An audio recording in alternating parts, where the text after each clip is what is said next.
ইমানদার কারা, মুমিন কারা? যে কয়জন আছি আমরা মুমিনের ডেফিনেশন, সংজ্ঞাটা সহজে মনে রাখার জন্য আপনাদেরকে বলছি।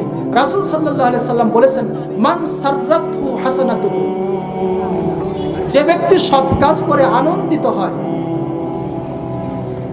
অমান সাআতহু সাইয়্যাতুহু, যে ব্যক্তি মন্দ কাজ করে, বদ আমল করে কষ্ট পায়, ফাযালিকাল মুমিন, সে হলো মুমিন। যে ব্যক্তি ভালো কাজ করে আনন্দিত হয় আর যে ব্যক্তি বদ আমল করে কষ্ট পায়, ফাযালিকাল মুমিন, এই সিনট্রম আলামত যার মধ্যে আছে সে হলো মুমিন।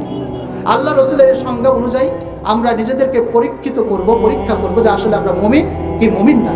বলেন তো, সুদ হারাম না হালাল? সুদের মধ্যে যারা সম্পৃক্ত তারা আনন্দের সাথে সুদ খাচ্ছে। সুদ একটা হারাম কাজ।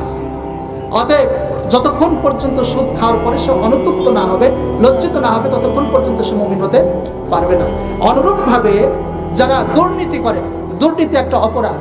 দুর্নীতি একটা কি অপরাধ?